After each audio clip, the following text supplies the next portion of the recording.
Hola, muchas gracias por acceder a participar de la entrevista. Para empezar, ¿me podría por favor decir su nombre completo? Hola señorita, mi nombre completo es Lice Vanessa Zapata Chumacero. ¿Su edad? 36 años. ¿Sexo? Femenino. ¿Nivel educativo? Superior. Listo, gracias. Listo, ahora vamos con las preguntas.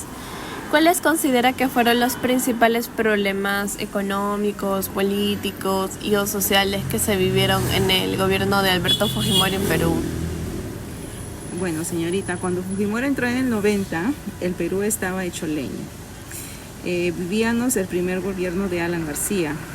Teníamos una hiperinflación alucinante. Comprar el pan por la mañana y por la noche ya estaba el doble. Desangrándonos por el terrorismo, no había luz, los famosos apagones. Políticamente, el roche más grande fue en 1992, cuando Fujimori dio el autogolpe. El 5 de abril cerró el Congreso.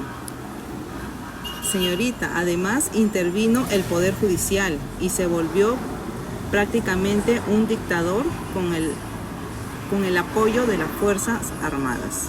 El principal problema político fue la corrupción, manejada en la sombra por su asesor estrella, Vladimiro Montesinos. Segunda pregunta. ¿Qué medidas se implementaron para combatir la inflación durante el gobierno de Fujimori? ¿Por qué fueron o no efectivas? Mire señorita, para combatir la inflación, el gobierno aplicó una medida de choque económico bravísima.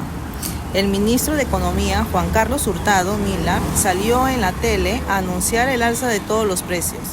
De un cocacho, terminó su mensaje diciendo: señorita, escuche el mensaje que decía: que Dios nos ayude.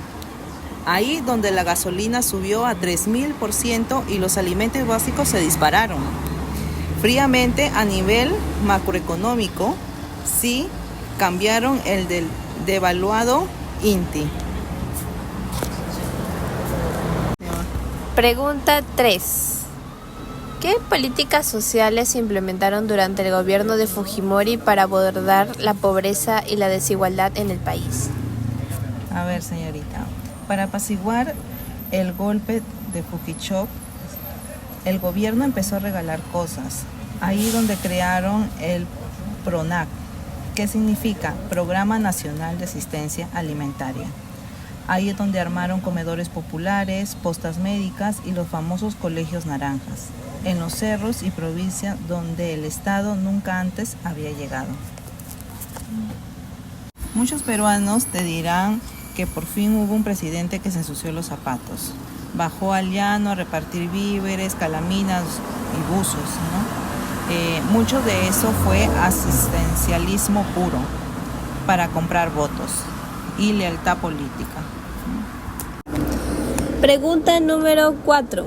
¿Qué opina de las medidas que se realizaron en el gobierno de Fujimori para combatir a los grupos terroristas como el Movimiento Revolucionario Tupac Amaru y Sendero Luminoso? A ver, aquí es donde mucha gente le da todo el crédito a Fujimori, porque vivir en los 80 y al principio de los 90, señorita, era un terror de verdad. Durante su gobierno se logró la captura del siglo, Ismael Guzmán, líder de Sendero Luminoso. Aunque la verdad sea dicha, fue chamba de la inteligencia artificial, señorita. Grupo especial de inteligencia, que a veces opera hasta sin que Fujimori supiera mucho para que no se filtre. También se rescata la Operación Chavín de Guantar. Fue un éxito militar para liberar a los rehenes del MRTA en la Embajada de Japón. Ahí es donde viene el lado oscuro, señorita, la guerra sucia. Se creó el Grupo Colina, un escuadrón de la muerte militar que cometió masacres como las de Barrios Altos y La Cantuta, asesinando a estudiantes, niños y gente inocente bajo las excusas: así se combate el terror. Eso fue terrorismo de Estado y es por eso que terminó preso. Pregunta número 5. Durante el gobierno de Fujimori se realizó una campaña de control demográfico que consistió en la esterilización de miles de mujeres, sobre todo de campesinas e indígenas.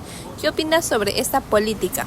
Esta es una desgracia total, una herida que sigue abierta, señorita, bajo el cuento del programa de planificación familiar.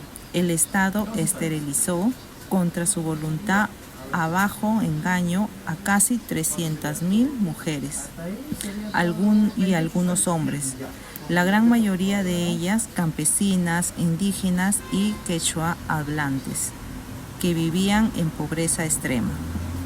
A muchas la obligaron a poner su huella digital en papeles que no sabían leer. Fue una violación asquerosa a los derechos humanos y un caso de racismo y clasismo estructural tremendo. Lo peor de todo esto, hasta el día de hoy, muchas de esas señoras siguen exigiendo por justicia y el sistema judicial peruano se sigue haciendo el loco. Pregunta número 6. ¿Conoce las medidas que se tomaron durante el gobierno de Fujimori para controlar la prensa y cuáles fueron sus repercusiones en la libertad de expresión? En los 90, la libertad de expresión estuvo secuestrada. Montesinos, desde el Servicio de Inteligencia Nacional, SIN, literal, compró la línea editorial de casi todos los canales de televisión, de señal abierta a los periódicos. Financiaron la prensa chicha, unos diarios Diasol, que ponían mujeres en bikini en la portada y titulares difamatorios contra cualquier opositor, periodistas, independientes o críticos del gobierno. Si hablabas mal del chino, te destruían. Pregunta número 7. ¿Cuáles fueron los eventos que llevaron a la caída del gobierno de Fujimori en el año 2000 y qué consecuencias tuvo para el país? El castillo de naipes se destruyó a finales del año 2000. Fujimori había ganado la tercera elección que estuvo manchadísima de fraude. La gente ya no aguantaba más y salió a protestar en la marcha de los 4 suyos. Pero la estocada final fue la aparición de los Vladivideos. Se filtró un VHS donde se veía a Montesinos comprando a un congresista de la oposición, Alberto Couri, con fajos de dólares. Tras ese escándalo mundial, Fujimori aprovechó un viaje a Brunei. Se desvió a Japón, aprovechando doble nacionalidad, y desde allá renunció por paz. El Congreso no le aceptó la renuncia y lo destituyó por incapacidad moral permanente. Muchas gracias por participar de esta entrevista, señorita Lisset. De nada.